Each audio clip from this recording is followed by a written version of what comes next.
grâce encore, Père, ce soir. Parce que là où 2 ou 3, Père, sont unis en ton nom, Père, tu es là, Seigneur.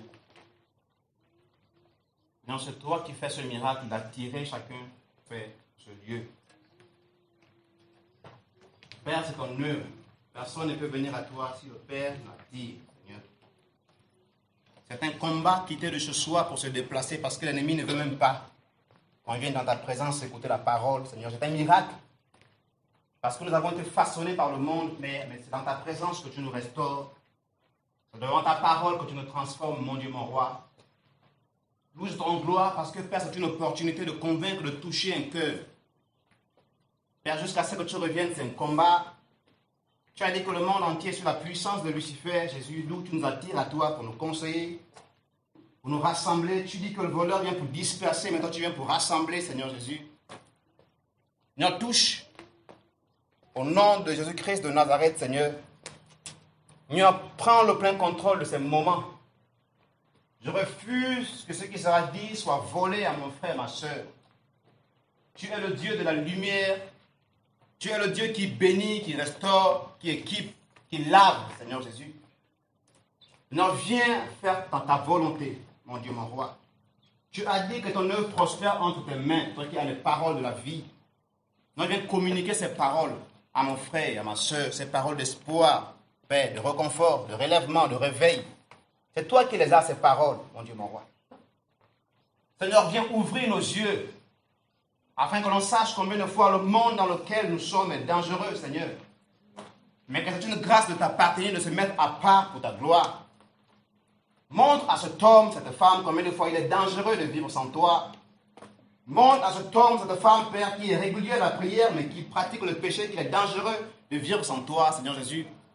Montre à cet homme, Père, qui paraît, qui fait semblant, Père, que toi tu connais toutes choses et qu'il doit être vrai, parce que c'est devant toi, Père, qu'on doit être vrai, Jésus. Père, je t'en supplie, mon Dieu, mon roi. Que ce qui sera dit amène chacun à grandir. Je refuse que ce qui sera dit avec Dieu amène les âmes à se révolter contre moi ou à se révolter contre toi. Parce que la révolte, le diable, mon Dieu, mon roi, ta parole fait mal, mais la vérité. Mais c'est le diable qui nous amène à nous révolter contre toi ou contre ta parole. Mais aide-nous à la supporter.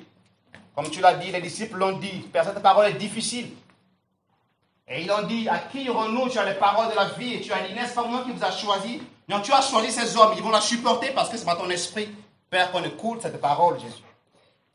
Et tends ta main, qu'aucun cœur ne soit assez incrédule pour que cette parole ne puisse pas entrer dans son cœur, Jésus.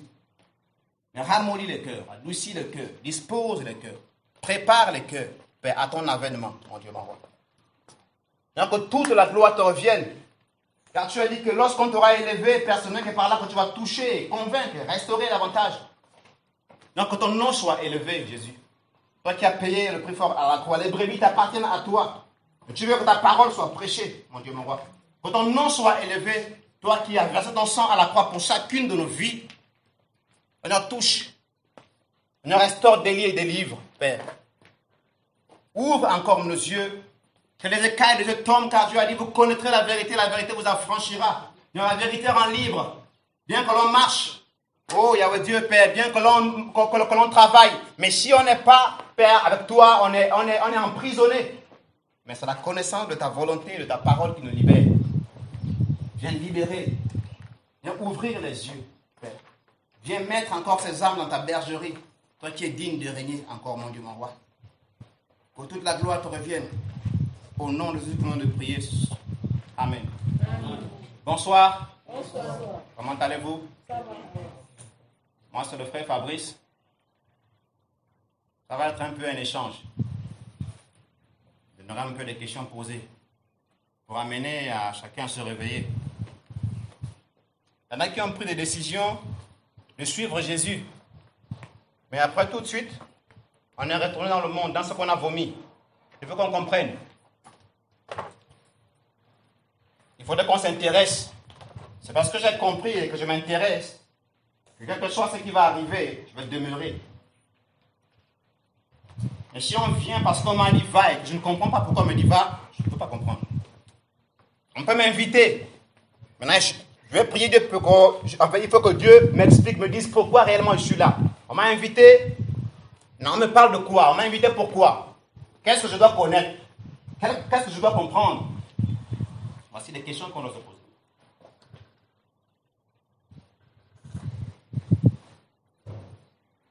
On va parler de la puissance du péché, la puissance du Seigneur Jésus, deux puissances opposées.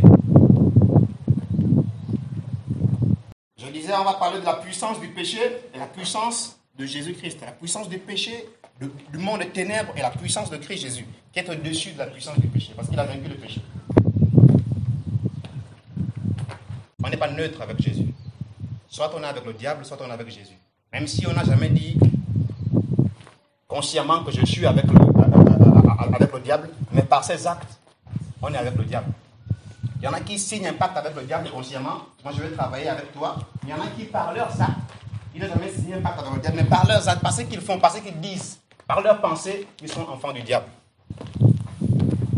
Alors, pourquoi j'ai posé toutes ces questions? C'est pour que vous sachiez, c'est pour que nous sachions combien de fois le monde dans lequel nous vivons est sale. Elle nous amène à poser des actes, que ce soit père, mère ou enfant, à poser des actes qui sont contraires à la parole de Dieu et contraires à la volonté de Dieu. On parle de génération perverse et corrompue. C'est comme ça que cela est appelé dans la Bible. Génération perverse et corrompue. En génération a beaucoup de significations. Ça peut être la reproduction des personnes. Génération peut être aussi un groupe de personnes qui ont à peu près le même âge, mais qui à une époque bien précise font les mêmes choses. Génération. Un groupe de personnes qui ont le même âge, mais qui à une époque bien précise, une période bien précise, font pratiquement les mêmes choses. Et nous sommes à une époque, une période où pratiquement les mères, les enfants, les pères, tout le monde ont fait les mêmes choses. L'habillement du père ne diffère pas avec l'habillement de celui qui a 15 ans. L'habillement de la mère ne diffère pas avec l'habillement de sa fille qui a 16 ans, 17 ans. Génération perverse, elle est corrompue. L'amour.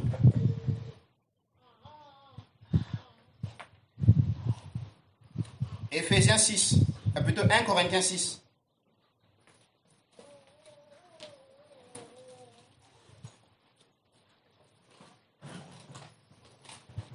Sois disposé et attentif.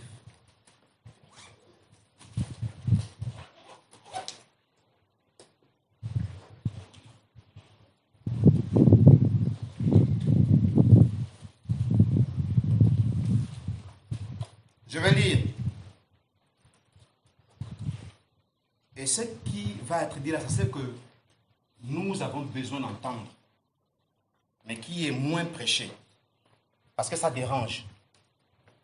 Tout ce qui sera cité là, c'est ce qui doit être constamment cité lorsque 2, 3 personnes sont unies au nom de Jésus. Il faut rappeler cela, il faut citer cela pour que ceux qui sont unis le sachent, afin qu'ils ne fassent pas ou qu'ils ne perdent pas le temps dans leurs allers-retours dans la présence de Dieu.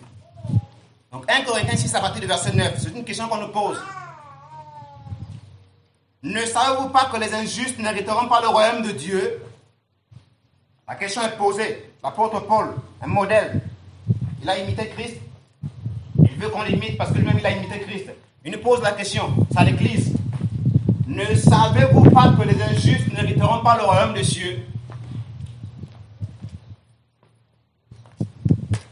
Et il a cité, on va citer les injustes, ce qu'il appelle injustice. Les actes d'injustice.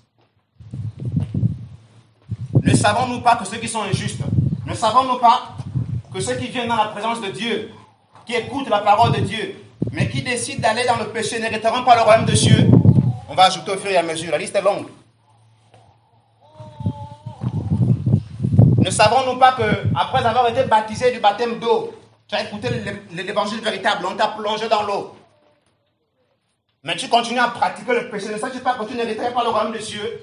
Parce que le baptême ne garantit pas le salut, ne te mets pas part pour le salut. Mais c'est un engagement de bonne conscience, c'est bien ça que tu as fait.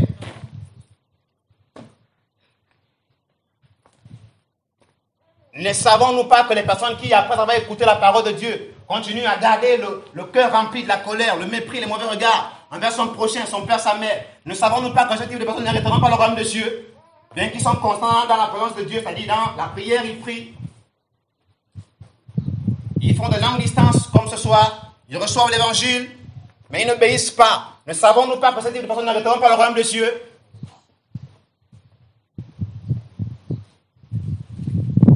Ne savons-nous pas que ceux qui sont enceinte, 1 jour, 2 jours, 3 jours, mais qui ont écouté la parole véritable, convaincus, mais elles vont encore avorter, même si c'est 1 jour, 1 semaine. Ne savons-nous pas que ces jeunes filles n'hériteront pas le royaume des cieux?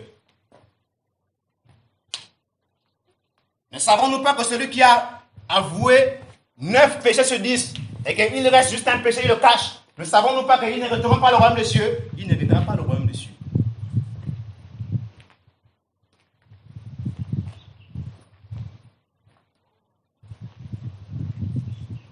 Ne nous trompons pas, c'est ce qu'il dit.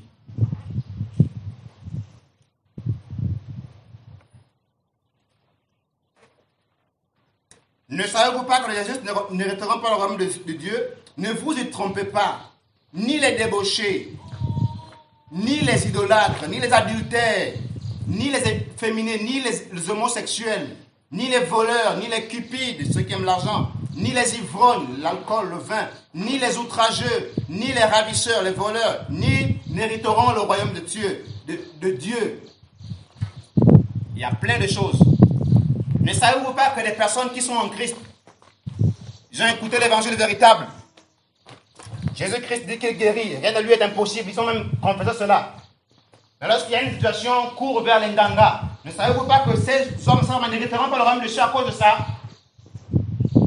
On connaît la solution qu'écrit Jésus, mais dès qu'il y a des difficultés, on court vers un péticheur. Ce type de personnes, s'ils continuent comme ça, n'hériteront pas le royaume de Dieu parce qu'on ne compte pas sur Dieu.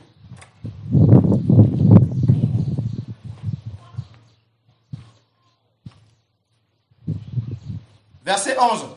Et c'est là ce que vous étiez. Si tu es là, ça veut dire que ce qu'on a cité devient ton passé. C'est là c'est que nous étions quelques-uns d'entre nous. Si tu es là, c'est parce que tu as examiné, tu as calculé. Tu as vu combien de fois tu dépenses. Ça te fait du mal. Les actes que tu posais. Tu as réalisé cela.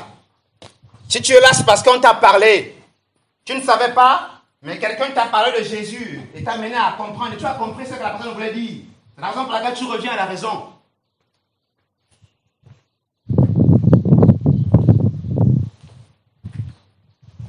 Et c'est ce que vous étiez, quelques-uns d'entre vous. Mais par la présence de Dieu et par la parole de Dieu, verset 11, et c'est là ce que vous étiez, quelques-uns d'entre vous, mais vous avez été lavés, mais vous avez été sanctifiés, mais vous avez été justifiés au nom de Jésus-Christ et par l'Esprit de Dieu. Et ça, c'est dans la présence de Dieu.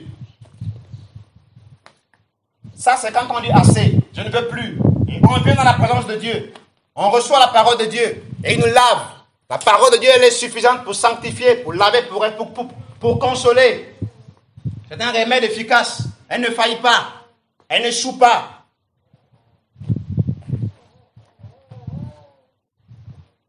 Et comment toi qui étais ça, tu continues encore à vivre ces choses-là?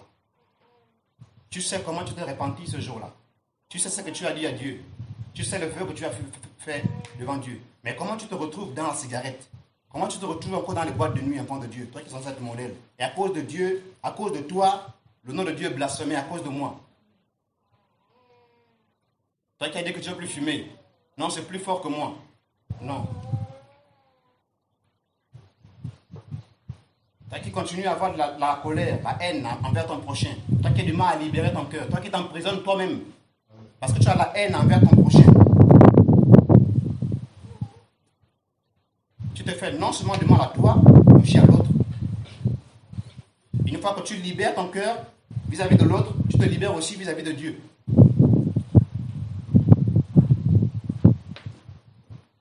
Donc nous avons été lavés. Nous avons été sanctifiés. Nous avons été justifiés. C'est la raison pour laquelle il n'est plus question que nous fassions encore ces choses-là. On va lire 1 Jean 14. Dans Jean 14, attends pour moi. Jean 14.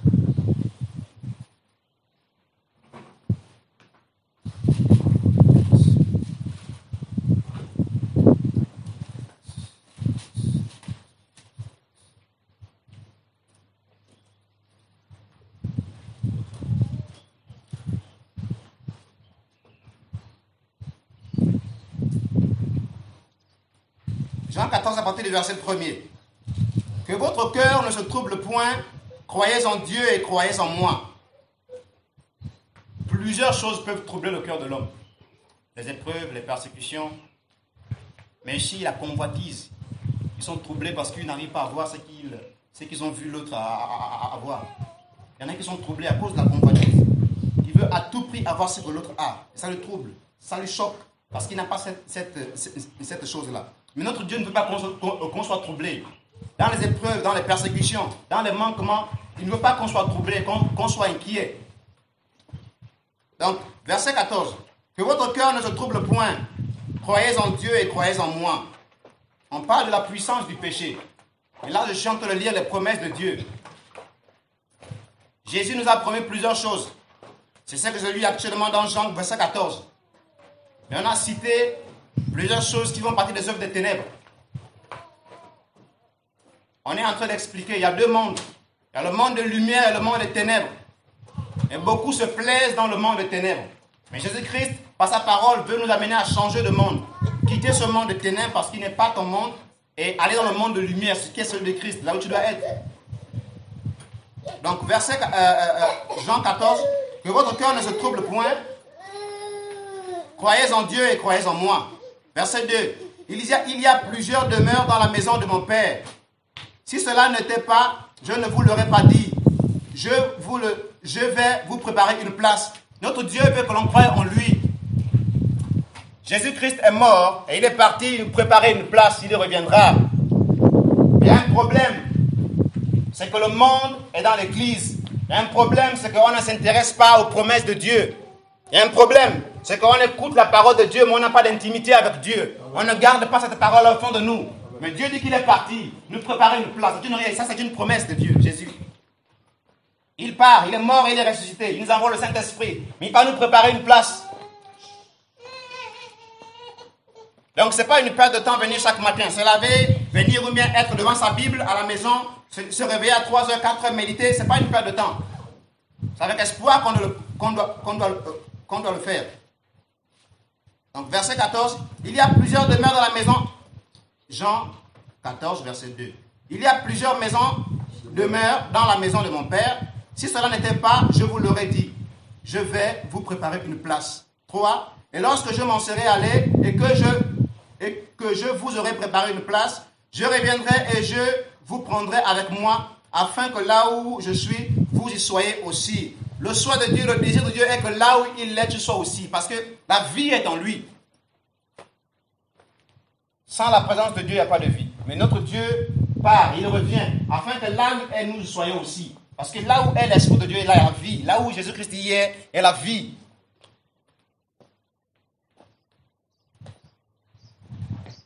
Mais il y a un problème. C'est qu'après avoir écouté la parole de Dieu, on ne sait pas ce qu'on fera d'elle. On est touché. Mais qu'est-ce qu'on fait après? La repentance, c'est la décision. La repentance, ce n'est pas un sentiment, une émotion. Quand j'écoute, tu sais pas, un cantique doux qui te fait du bien au cœur. Ce n'est pas ça la repentance. La repentance, c'est une décision. Parce qu'on connaît les promesses de Dieu. Parce qu'on est dans le monde, un monde où les choses sont compliquées. D'où on doit prendre la ferme résolution de suivre le Seigneur Jésus par ses commandements, en obéissant à sa parole. Verset, donc on va sauter, toujours dans Jean 14, on va aller directement au verset 28. Jean 14 toujours, verset 28. Je vais lire. Ou si quelqu'un a la page, il peut lire Jean 14, 28 à 30. Vous m'avez entendu dire, je m'en vais, mais je reviendrai auprès de vous. Si vous n'aimiez, vous vous réjouiriez de savoir que je vais auprès du Père. Parce que le Père est plus grand que moi. Verset 29. Je vous l'ai dit maintenant, avant que ces choses arrivent, afin que lorsqu'elles arriveront, vous croyez. Verset 30. Je ne parlerai plus beaucoup avec vous, car je dominerai, car le dominateur de ce monde vient. Il n'a aucun pouvoir sur moi. Mais il faut que le monde sache que j'aime le Père et que j'agis comme le Père me l'a ordonné. Levez-vous, partons ici. Verset 28 de Jean 14. Vous avez entendu que je vous ai dit, je m'en vais et je reviendrai vers vous. Il les a dit ça dans Jean 14, partir du verset 1er. Préparez une place, donc il reconfirme ça. Vous avez entendu que je vous ai dit, je m'en vais et je reviendrai vers vous. Si vous m'aimez, vous vous réjouirez de ce que je vais au Père, car le Père est plus grand que moi. Verset 29, et maintenant je vous ai dit ces choses avant qu'elles arrivent, afin que lorsqu'elles arrivent, vous y croyez. Verset 30, je ne parlerai plus guère avec vous, car le prince du monde vient, il n'y a rien de lui en moi. Verset 30, je ne parlerai plus guère avec vous, car le prince du monde vient, et il n'y a rien en moi. C'est Jésus-Christ qui parle à ses disciples, sinon à tout le monde. Jésus-Christ est sur le point de partir, et il dit à ses disciples, je m'en vais. Je suis en train de partir, mais le prince du monde vient, et il n'y a rien en moi. Donc Jésus donne ici un message. Jésus dit que le diable, c'est le prince du monde. Sachant que le diable est le prince du monde, Jésus en lui n'avait rien qui appartenait au diable. Donc le diable ne pouvait revendiquer quoi que ce soit dans la vie de Jésus. D'où Jésus dit, je m'en vais. Il n'y a rien du diable en moi. Le mensonge n'était pas en Christ Jésus. La tricherie n'était pas en Christ Jésus. L'injustice n'était pas en Christ Jésus. Il n'y en avait rien du diable en Jésus. Il veut qu'on soit des modèles. Le prince du monde, celui qui établit des lois compliquées dans ce monde, il est là. Il a été précipité dans Apocalypse 12. Malheur à la terre et la mer. Car le diable a été précipité vers nous, vers les hommes, animé d'une grande colère, sachant qu'il a peu de temps, Apocalypse 12. Et durant ce peu de temps qui reste, il met tout en place pour que nous ne puissions pas nous rassembler comme ça, écouter la parole de Dieu.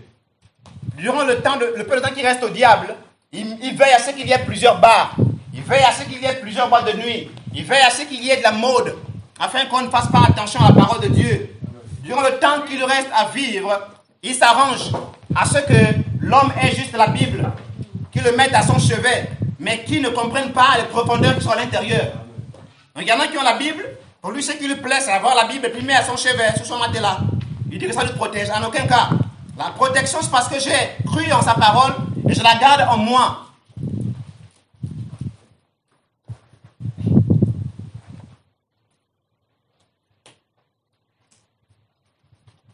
Si on prend la Bible, ces versets-là, je les garde au fond de mon cœur. On prend la Bible, on la brûle, on me l'arrache, on la brûle. Mais si je cite ces versets-là au fond de mon cœur, qui sont restés au fond de moi, ces versets auront de la vie. Parce qu'il faut les garder au fond de soi. On peut dire, allez-y avec, parce que je me suis approprié un verset qui m'arrange. Donc, frères et sœurs, le prince du monde, il est là.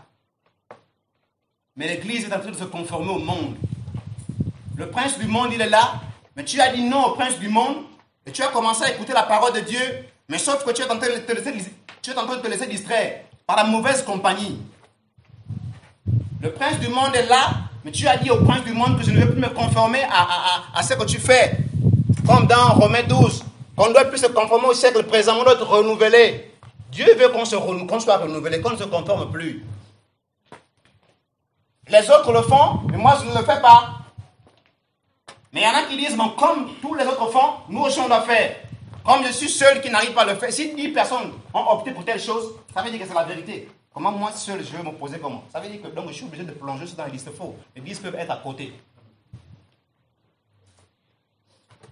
Et tu peux être seul du bon côté.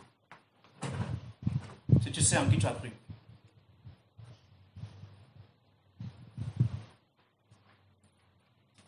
Verset 30.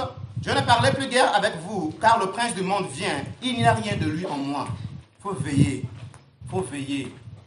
On doit veiller. Quand l'ennemi revient, il revient parce qu'il sait qu'il y a quelque chose qui lui appartient. Voilà pourquoi il revient. Ce qui lui attire, c'est ce qui lui appartient. En toi, la porte, il faut veiller. Qu'est-ce qui appartient à l'ennemi dans ta vie, dans ta maison, premièrement dans ta vie? Deuxièmement, dans ta maison. Qu'est-ce que tu as obtenu de manière frauduleuse, illégale, que tu n'as pas encore restitué? Qu'est-ce que tu as dans ton cœur, contraire à la parole de Dieu? Ça, c'est une porte. Le péché, c'est l'autorisation du diable de pouvoir œuvrer dans ma vie, dans la vie de mes enfants, dans la vie, dans mon pays. Donc c'est toi, par ton comportement, qui donne au diable accès dans ta vie, dans ta famille, dans ton voisinage, dans ton pays. Vivre contrairement à la parole de Dieu, c'est mettre un couteau dans le cœur de Jésus-Christ de Nazareth. Mentir, voler, c'est, qu'on le veuille ou pas, c'est dire à Jésus, je n'en veux pas de ce que tu me proposes.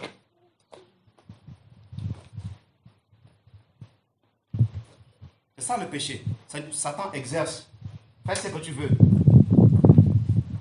Je suis libre. Or que Paul a dit dans Galates que c'est pour la liberté que Christ nous a affranchis. Mais cette liberté ne consiste pas à vivre selon la chair. Tu es libre, d'accord, mais tu n'es pas libre d'aller là où tu veux, de faire ce que tu veux, de dire ce que tu veux. Tu as été libéré du péché à la croix. Mais désormais, tu dois te conformer à la parole de Dieu.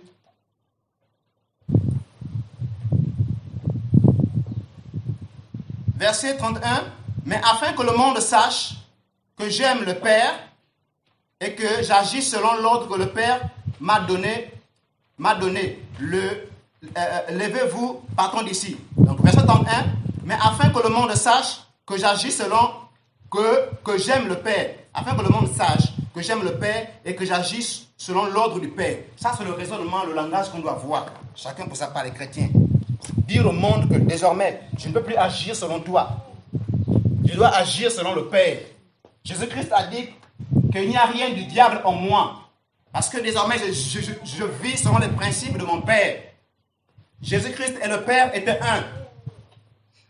Jésus dans le Père dans le Fils, un. Une seule personne. Il y avait accord. Jésus-Christ prenait du temps à passer dans la présence de son Père. Ça ne l'ennuyait pas. Il aimait la présence de son Dieu. Il aimait la présence de son Père. Il ne faisait rien sans en parler avec son Père. Mais aujourd'hui, la présence de Dieu nous ennuie. Et c'est là où on voit l'amour de Dieu. Qu'est-ce qui prouve que tu aimes quelqu'un? C'est parce que tu t'accordes avec lui. C'est parce que tu passes 10 minutes, 20 minutes, 15 minutes, 30 minutes avec lui. Il faut voir là où tu passes plus de temps. Ça veut dire que tu n'aimes pas Dieu. Il n'est pas question que j'aime Dieu et que je passe 1 heure de temps où je médite 2 minutes et je m'en vais jouer au football 3, 4 heures. Je suis à la télévision pendant 5 heures, 6 heures de temps, mais je médite 3 minutes. Et je n'aime pas Dieu. Là où est ton trésor, là sera ton cœur. C'est ce que la parole de Dieu dit. Tu n'aimes pas Dieu, je n'aime pas Dieu. Ça se voit sur ce que tu fais. Ça se voit sur le temps que tu accordes à Dieu. Mais afin que le monde sache que j'aime le Père et que j'agis selon l'ordre que le Père... Donc, Jésus-Christ a aimé le Père. Nous devons, et c'est le deux plus grands commandements. Aimer Dieu plus que tout et aimer son prochain comme soi-même. Aimer Dieu de tout son cœur, de toutes ses forces, de toutes ses pensées. 1 Jean 2.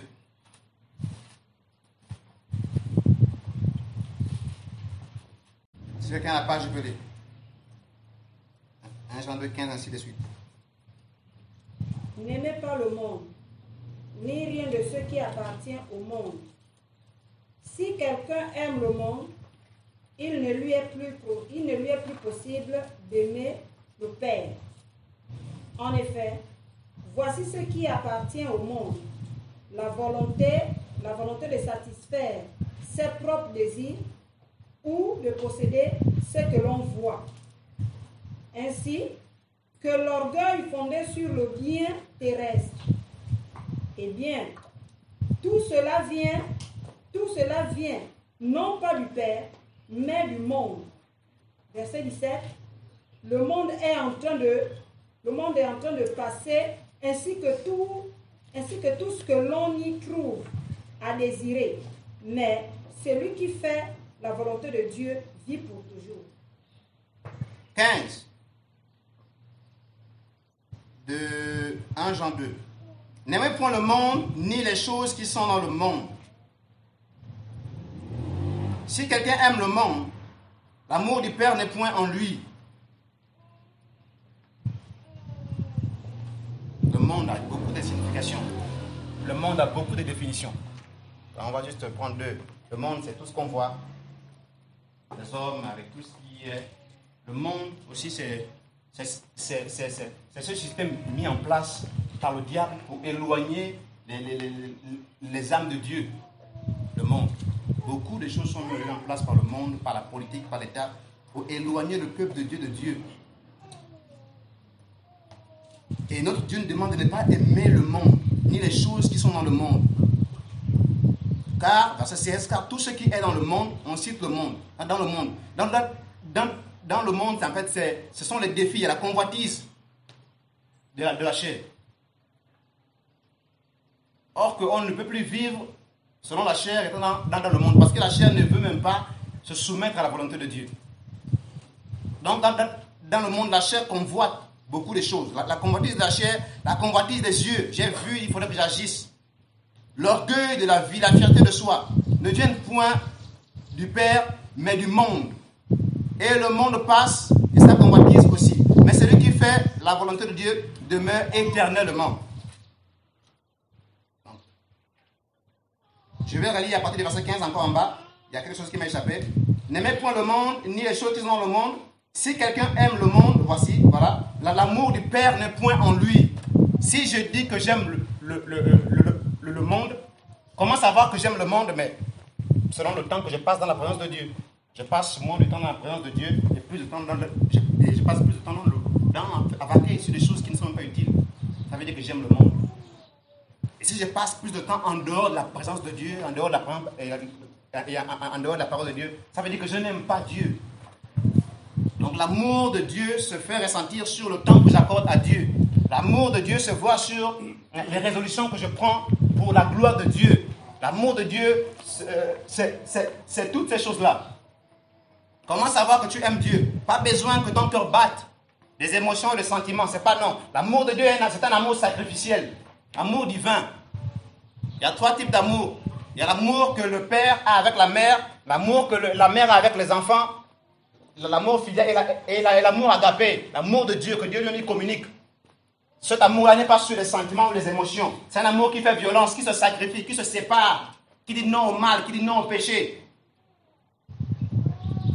Et si on dit non à quelque chose qui est mal à cause de Dieu, ça veut dire qu'on aime Dieu. Si on se sépare de la cigarette, des boîtes de nuit, Seigneur, à cause de toi, je me sépare de ça. On se sépare des rapports sexuels hors mariage parce que c'est l'enfer. Seigneur, à cause de toi, j'ai pris telle chose. J'ai tant des enfants. Seigneur, fais grâce, il fera. Et ça prouve qu'on aime Dieu. Il y en a qui se posent des questions. Seigneur, cet homme-là, j'ai mis du temps avec lui. S'il faut l'abandonner, Seigneur, je vais faire comment? Il me menace. Donc ça veut dire que Dieu ne peut pas prendre soin de toi ou encore de tes enfants. Donc Jésus-Christ veut prendre soin de ta vie et de tes enfants. C'est seulement si tu prends la ferme résolution de le suivre.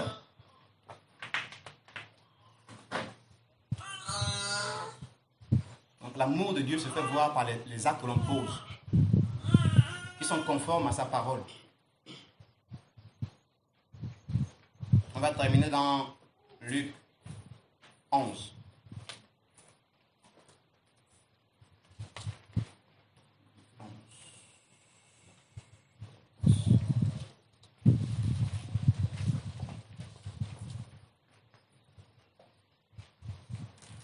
On a cité les choses dans le monde. Les sœurs se sont levées chacune pour sa part à dire ce qu'elles faisaient dans le monde. On a compris que c'était des choses compliquées, horribles. C'est pas bon à écouter. La sœur qui a avorté pendant au moins 10 fois. La sœur qui avait le mari de quelqu'un dans sa maison, sachant que là-bas, et c'est vrai, quand il s'intéresse à une autre copine dehors, ça veut dire qu'il va plus miser là-bas, et là-bas les enfants souffrent. Et ça, le monde aime ça. Ça, c'est le monde. Plus qu'on se plaît dedans, ça veut dire que c'est bon. On voit ça normal. Mais dans Ésaïe 5, il dit malheur à celui qui appelle le mal bien, le bien mal. On appelle actuellement le bien mal, le mal bien. Non, l'alcool, on peut boire un peu, même si on est chrétien, il n'y a pas de problème. Non, il n'y a pas de problème d'aller s'asseoir dans le bar pourvu qu'on prenne un peu de... Parce qu'on ne connaît pas l'ennemi. Malheur à celui qui appelle le mal bien, le bien mal. Les cigarettes, on positionne sur le marché, on lui dit que c'est bon, on peut prendre un peu. Le vin, la liqueur, on le met sur, on lui dit que c'est bon. Le mal est devenu bien, les ténèbres se transforment en lumière. Là où il y a l'injustice, on dit que c'est la justice. Il te dit malheur à cela. On enivre son prochain. Allons boire de l'alcool, c'est ça.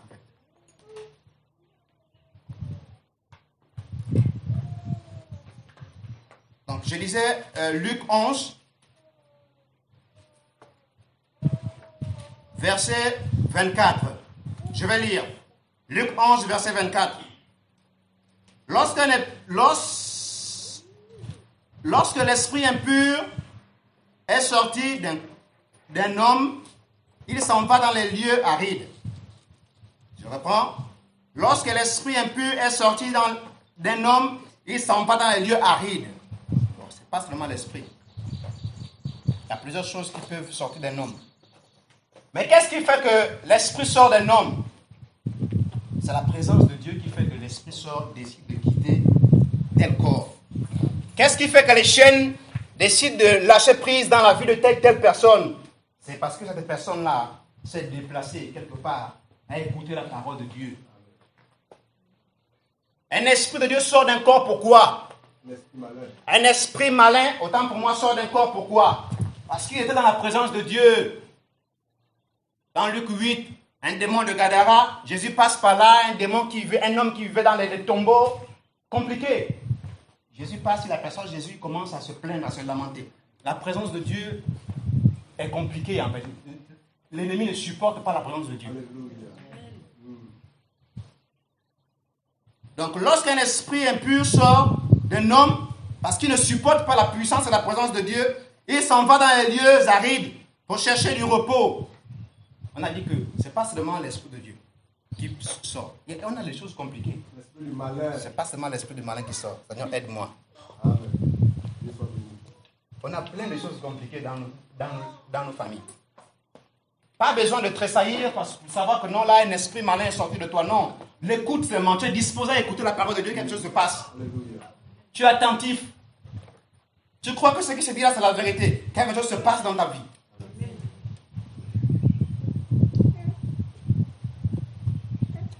Tu te déplaces, tu es venu, tu es en train de s'aimer dans ta vie. Tu sèmes quelque chose de bon, de positif dans ta vie. Un jour dans la présence de Dieu vaut mieux que 1000 ailleurs. Dieu est bon. Un jour seulement, tu te dis, un seul jour, vaut mieux que 1000. Ça, c'est fort. Je m'en vais d'abord regarder, je m'en vais d'abord m'asseoir, écouter. Un jour seulement, vaut mieux que les 1000 que tu as passé dans le monde, dans le désert. Un jour là. Mais imagine-toi 2 jours, 3 jours. Il va ajouter au fur et à mesure dans ta vie. Amen.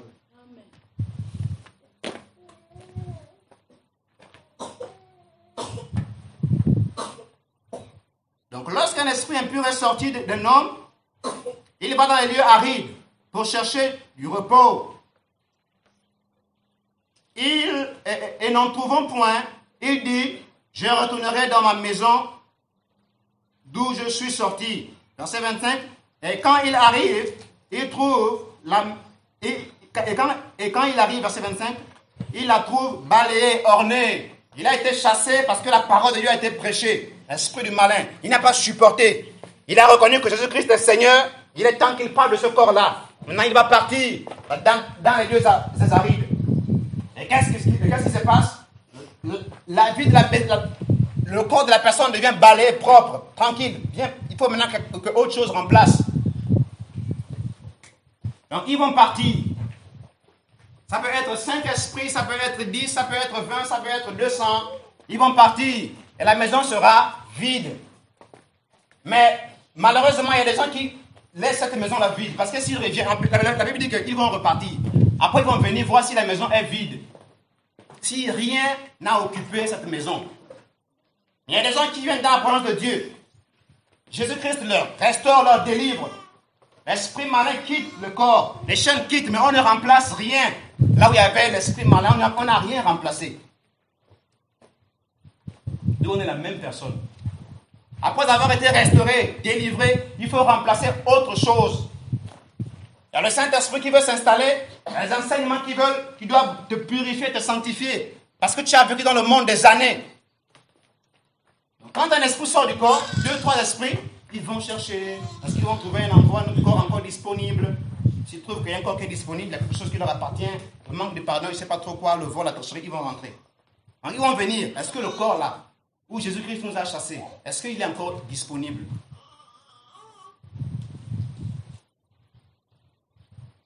S'il est encore disponible, il n'y a rien de plus fort, il n'y a pas l'Esprit de Dieu. Ils vont revenir.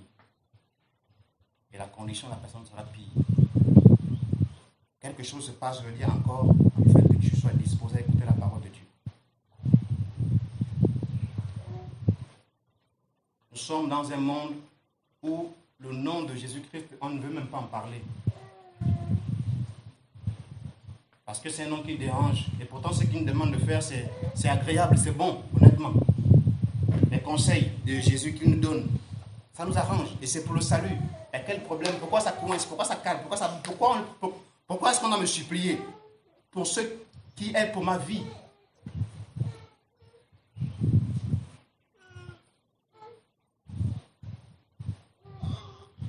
Donc, verset 25, et quand il arrive, il trouve balayé, orné. Verset 26, alors il s'en va et prend 7 autres esprits plus méchants que lui, et il entre dans la maison, ils s'y établissent. Donc il y a des esprits qui sont établis dans la vie de certaines personnes. Ils sont là, tranquilles. Il y a des familles où des esprits sont établis. Et toi, quand tu vas entrer là-bas, c'est compliqué aussi. Tu vas prendre tout ça aussi. Il y a des familles là où c'est le noir, les ténèbres qui règnent. Quand tu vas mettre la tête, mais toi aussi tu es infecté par le monde des ténèbres. Parce que le monde entier est sous la puissance de l'ennemi, il travaille. On n'a pas réalisé ça, bien qu'on écoute la parole de Dieu, bien qu'on a la Bible à la maison.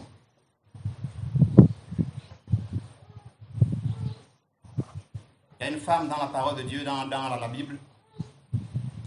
Elle s'appelle Marthe, qui invite le Seigneur dans sa maison. Marthe et Marie. Marthe qui invite Jésus. Et Jésus-Christ vient, mais Marthe laisse Jésus assis. Elle part préparer, laver pour amener Jésus la nourriture. Mais Marie, sa sœur, elle s'assoit auprès de Jésus.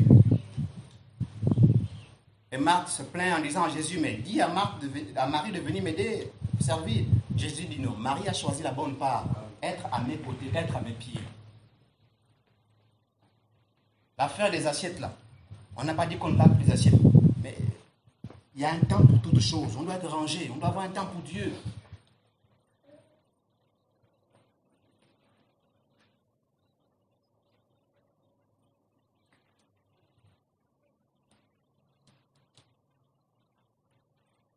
Esdras 7.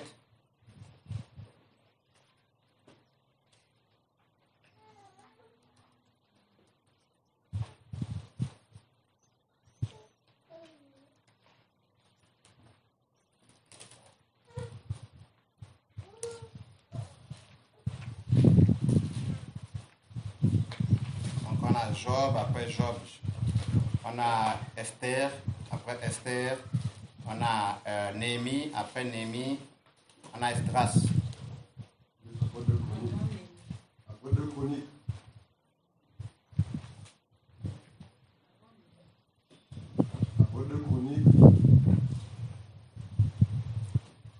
Après 2 Chroniques. Néhémie. Bon, on est à la page Esdras 7. À partir du verset 6 à 10. Quelqu'un à la page, je peux lire. Esdras 7, 6 à 10.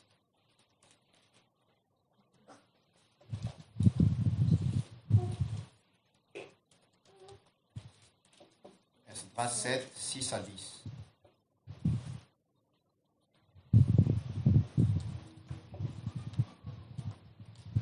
Donc, le peuple de Dieu, le contexte, avait été amené en captivité à Babylone. Et après, Dieu leur a libéré du roi babylonien et ils rentraient au fur et à mesure à Jérusalem. Et je crois que c'était aussi au tour d'Esdras de plier bagages et de repartir à Jérusalem. Ils avaient été amenés captifs à Babylone pendant des années. Donc là, c'est la période où ils retournent à Jérusalem. Donc Esdras 7 à partir du verset 6. Esdras vient de Babylone, c'était un scribe versé dans la loi de Moïse. Esdras. Donné par l'Éternel, le Dieu d'Israël. Et comme la main de l'Éternel, son Dieu, était sur lui, le roi lui accorda tout ce qu'il avait demandé. Verset 7. Plusieurs des enfants d'Israël, des sacrificateurs, des lévites, des chantres, des portiers, des Néthéniens, vient aussi à Jérusalem la 7e année du roi d'Artaxerxès. Verset 8. Esdras arriva à Jérusalem au 5e mois de la 5e année du roi. Verset 9. Il était parti de Babylone le premier jour du premier mois et il arriva à Jérusalem le premier jour du 5e mois. La bonne main de Dieu était sur lui. Pourquoi? La bonne main de Dieu était sur Esdras. Esdras craignait Dieu, était un serviteur de Dieu. Maintenant, il veut se déplacer, retourner chez lui à Jérusalem. Donc, la bonne main de l'Éternel Dieu était avec lui. Pourquoi? La réponse dans le verset 10. Car Esdras avait appliqué son cœur à étudier et à mettre en pratique la loi de l'Éternel et à enseigner au milieu d'Israël les lois et les ordonnances. Dieu accompagnait Esdras dans ce que Esdras faisait. Pourquoi? Verset 10. Car Esdras avait appliqué son cœur. Étant serviteur de Dieu, Esdras avait compris qu'il fallait qu'il applique cette loi-là. Que c'était la loi de Moïse. Il fallait qu'il l'applique dans son cœur. Esdras avait appliqué son cœur à étudier et à mettre en pratique. On doit seulement on doit s'appliquer à étudier la parole de Dieu, mais on doit aussi la mettre en pratique et il propage aussi cette parole-là. On l'étudie afin que Dieu nous amène à la comprendre par son esprit. On doit l'appliquer. On reçoit des enseignements. Ça peut être à la maison, Dieu te parle. Ça peut être là, aujourd'hui, Dieu nous communique sa parole. Maintenant, il faut quoi? Il faut que Dieu il faut qu'on l'applique. Il faut qu'on la mette en pratique. Il faudrait aussi qu'on véhicule ce message aux autres.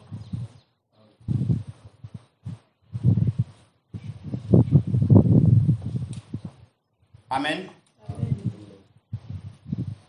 Pour terminer, je peux prier, avoir de belles prières, avoir de bonnes intentions, travailler pour Dieu, voyager, jeûner. J'ai de bonnes motivations, j'ai de bonnes choses que je vais faire pour Dieu. Mais quand ces choses-là viennent devant Dieu, elles prennent la forme de ce que moi je suis devant Dieu. Je vais faire des bonnes choses pour Dieu. Je vais vraiment. Mais quand ces choses-là viennent, tout ce que j'ai cité là, quand ces choses-là viennent devant Dieu, elles vont prendre la forme de ce que moi je suis devant Dieu. Si je ne n'obéis pas à la parole de Dieu, ces intentions que j'ai, les ambitions que je veux, si mon cœur est sale, elles vont s'écrouler, toutes ces choses-là. Je vais servir Dieu, je veux marcher pour Dieu, mais mon cœur est compliqué et dur. Les actes que je veux poser, Dieu ne va pas agréer ça.